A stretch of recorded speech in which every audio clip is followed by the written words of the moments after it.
The day I found out my husband had emptied our joint savings account, I was sitting in a hospital gown with an IV needle in my arm, waiting for a surgeon I had never met to remove a tumor from my left ovary.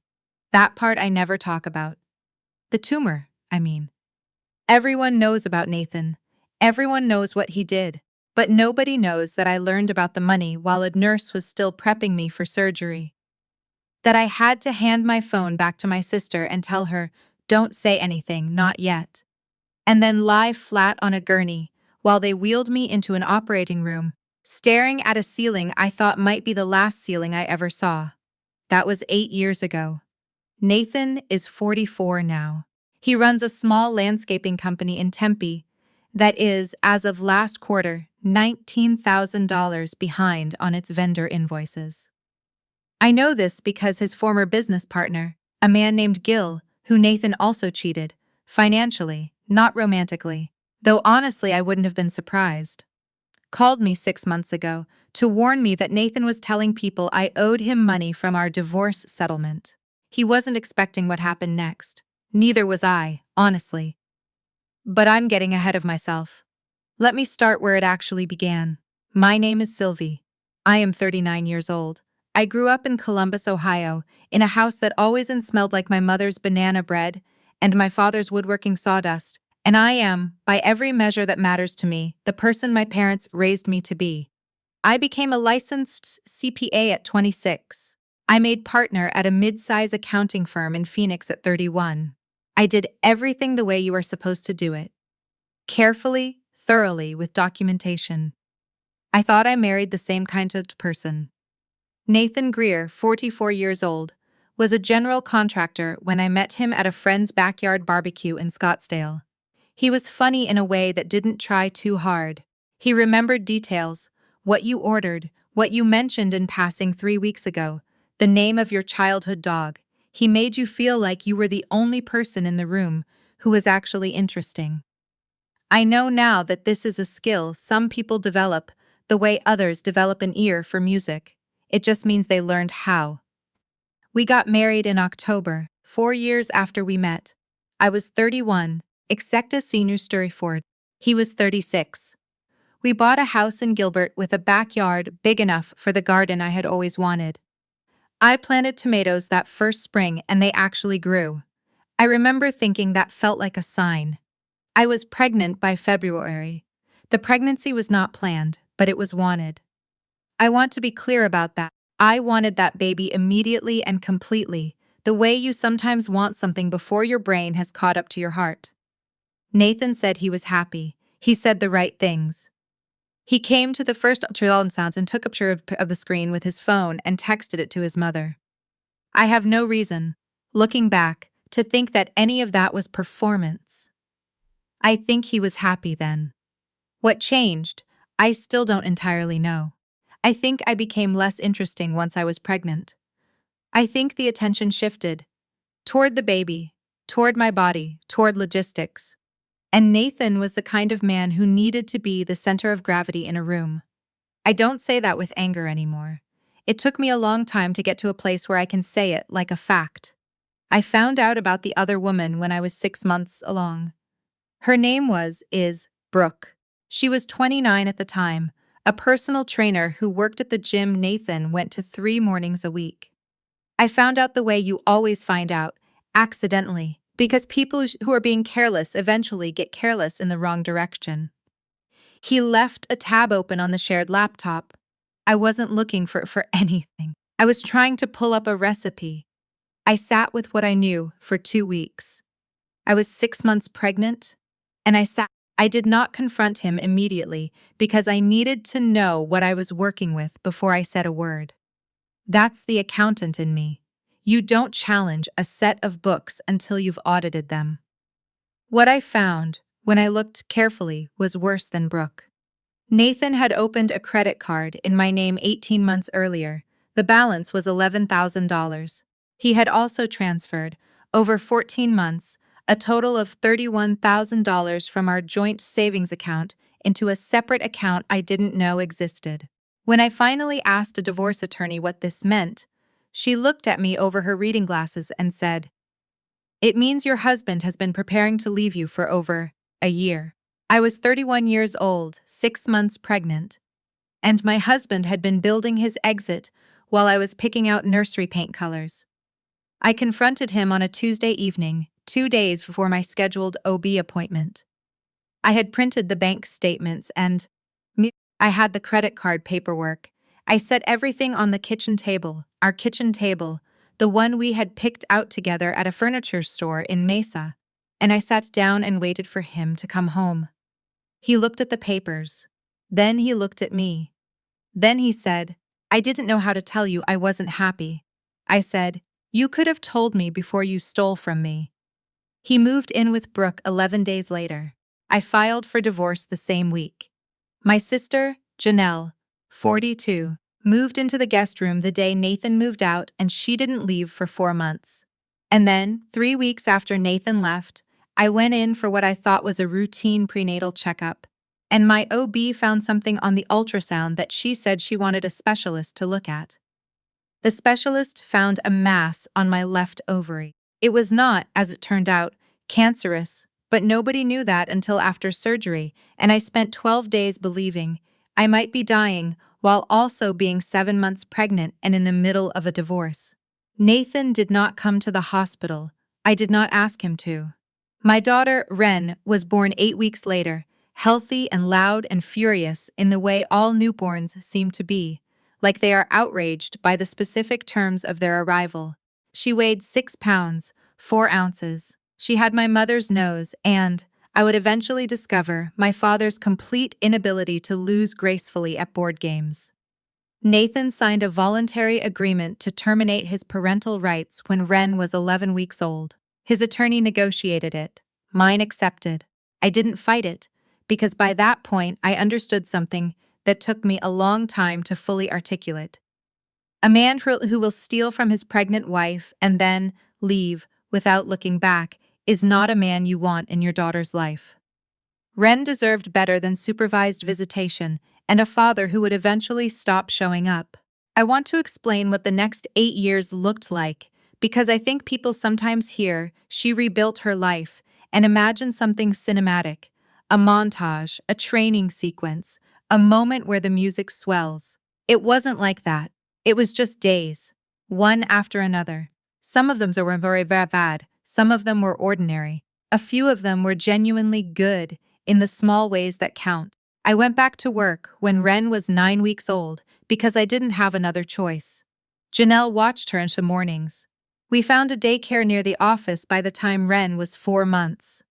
I made partner the following year, not because I was performing resilience for anyone, but because the work had always been the thing I was genuinely good at. And grief, it turns out, focuses you in ways that nothing else can. I paid off the fraudulent credit card. I sued Nathan in civil court for the transferred savings and won a judgment for $28,000. Collecting it was a different problem.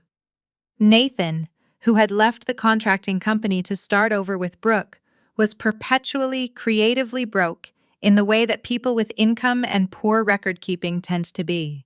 I collected $4,000 over 3 years through wage garnishments, and then the payments stopped and the judgment sat there, accruing interest, and I moved on. I bought Janelle dinner every time she drove 40 minutes to babysit, which was often because Janelle is the reason Ren and I survived the first 2 years, and I do not say that lightly. Ren learned to walk in the kitchen, holding onto the cabinet handles, very businesslike about the whole process. She learned to read before kindergarten, and she has never once stopped talking about whatever book she's currently in the middle of. She is 8 years old, and she is the best person I know, which I'm allowed to say, because I also know it's not entirely to my credit. She just came out that way. I did not think about Nathan much. I want to be honest about that too, because I think the story is easier to understand if you know that I wasn't waiting, I wasn't plotting.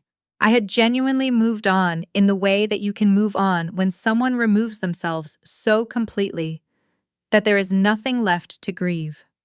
He called on a Thursday afternoon in March. I didn't recognize the number. I almost didn't answer. I was in the middle of reviewing a client's quarterly return, and I have a rule about unknown numbers during work hours, but something made me pick up. I don't know what. I wish I could tell you it was instinct. Some warning system firing. Honestly, it might have just been boredom with the return I was reading. Sylvie. His voice was exactly the same. That was the first thing that hit me. Not the sound of it, but the fact that I recognized it immediately, after 8 years, like a song you didn't know you still remembered. It's Nathan. I put my pen down. I know who it is, I said. He wanted to meet.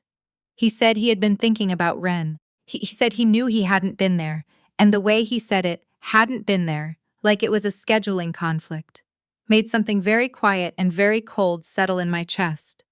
He said he wanted to make it right. He said he thought about her all the time. He said he was ready to be the father she deserved. I said, Nathan, you terminated your parental rights when she was 11 weeks old. I know, he said. I know I did. But I've changed. People change, Sylvie. And I have a right. You don't, I said. Legally, you don't. You signed those rights away. You had an attorney. It's a permanent legal action, not a subscription you can resume. There was a pause, and then he said, very carefully, I'd like to have a conversation about that with your attorney. I almost laughed. I said I would think about it, and I hung up, and then I sat very still at my desk for approximately 45 seconds before I called my sister. Janelle's first response was unprintable. Her second was, what does he actually want? That was the right question. I had known Nathan for 7 years and been married to him for 4. I knew how he operated. Nathan Greer did not do things because he felt them. He did things because they served a purpose. The question was what purpose showing up in Ren's life served. I started pulling on ethics. It took me 3 weeks and 2 favors called in from colleagues who'd done bankruptcy work to find what I was looking for. Nathan's landscaping company, NRG Grounds, which he had started with a partner named Gil Navarro, 51, 4 years after our divorce, was in serious trouble, not just behind on invoices. The company had taken out an SBA loan 18 months earlier and missed 2 payments. There was a lien on the business equipment. Gil had quietly started the process of buying Nathan out, which meant Nathan was about to be left with a minority interest in a struggling company and a settlement check that would largely go toward existing debts. More importantly, Nathan's mother, Sandra Sazier, 68, had died the previous fall and left him a piece of property outside Flagstaff. The property itself wasn't worth much, but the mineral rights attached to it, something Nathan almost certainly didn't know how to properly evaluate, had been the subject of quiet inquiry from an energy company for the past 2 years. Nathan didn't need a daughter. Nathan needed a family-friendly image. I learned this from Gil, actually, who called me the same week I found the property records. Gil, who Nathan had also been slowly stealing from through creative bookkeeping, that I, of all people, was uniquely positioned to understand. Gil, who was furious and willing to talk. According to Gil, Nathan had been in conversations with an investment group out of Denver that was interested in backing a new landscaping and outdoor design firm. A bigger operation, franchise potential, the kind of pitch that required a deck and a handshake and an image of stability. Nathan had, apparently, been describing himself to this group as a dedicated father who had made mistakes but had refocused on family. He wanted to use Ren as a prop. I want to tell you that I was shocked. I wasn't. I was something colder and more useful than shocked. I was clear. I called my attorney, a woman named Frances, 56, who has been doing family law in Phoenix for 25 years, and has the energy of someone who has heard every possible version of every possible bad decision a person can make. I explained what I knew. Frances said, his rights are terminated. He has no legal path to visitation or custody. If he tries to bring a modification action, he will lose and he will pay your legal fees. I said, I know, but I want to do something else. Frances waited. I told her what I had found. The investment group, the property, the mineral rights, the bookkeeping at NRG Grounds that Gil had described to me in detail. Frances said, Sylvie, I'm a family law attorney. I said, I know. But you know people. She did know people. That's the thing about spending 25 years in a legal community.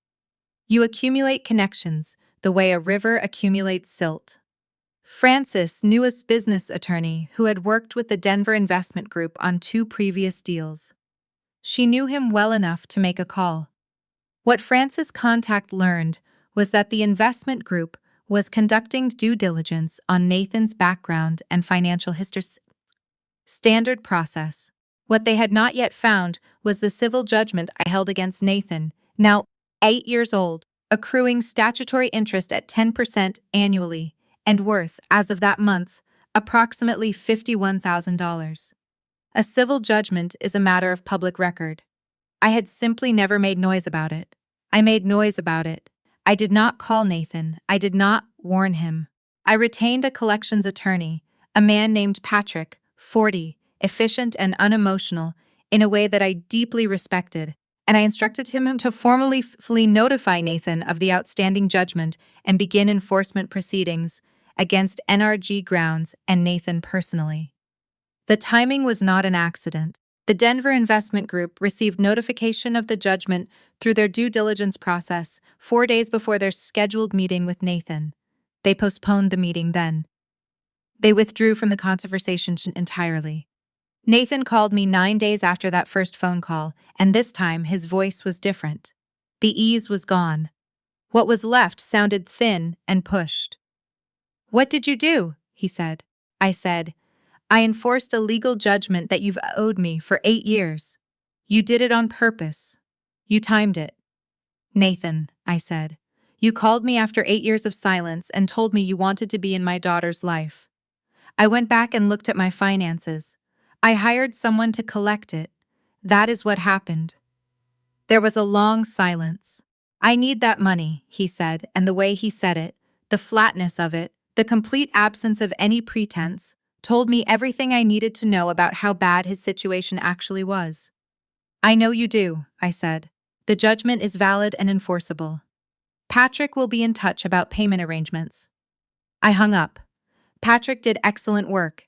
Nathan, it turned out, had a retirement account that was not protected from judgment collection under Arizona law. He also, through the business, had receivables from 3 commercial clients. By the time the enforcement process ran its course, we collected $37,000. Not the full 51, but more than I had ever expected to see. Gil, separately, engaged his own attorney for the bookkeeping irregularities. That process is ongoing and is not my story to tell. The mineral rights on the Flagstaff property were eventually evaluated by a geologist. They were worth significantly less than Nathan had apparently been led to believe. That part I had nothing to do with. Sometimes things just work out according to their actual value. Nathan did not contact me again. His attorney sent a letter attempting to reopen a conversation about co-parenting arrangements, which Francis responded to in a single paragraph that I will not quote here, but which I had printed and framed briefly, before deciding that was perhaps too much. "I want to say something about Ren. She knows she has a biological father. She knows that. She knows his name. She knows he left before she was born. She has asked, over the years, the questions that children ask, and I have answered them as honestly as her age allowed. I have never spoken badly about Nathan to her, not because he doesn't deserve it, but because she doesn't deserve to carry that. Last spring, she asked me if she would ever meet him. I said, I don't know. That's up to you when you're older." She thought about it for a moment. We were in the car on the way to her soccer game, and she was looking out the window at the desert scrub going by, that particular shade of green-gray that happens in Arizona after rain. She said, "I don't think I need to." I didn't say anything. She didn't need me to. Here is what I know, 8 years later, sitting in a house that is entirely mine, with a garden that has gotten more ambitious every year, and a daughter who is currently in the middle of her 3rd reread of a book about a girl who discovers she can speak to horses. I did not survive Nathan because I was strong. I survived him because I was thorough. Because I paid attention, because I kept my records. Because when he came back, I already knew more about his situation than he knew I did, and I waited until the right moment to simply let that information do what information does when you apply it correctly. I am a CPA. That is not a romantic skill set. But it saved my life and my daughter's life in ways that I would not trade for anything. The tomatoes in my garden are doing well this year. I planted them in February, the same month I always do, the same month I was pregnant with Ren, and still believed in signs. I still believe in signs. I've just gotten better at reading them.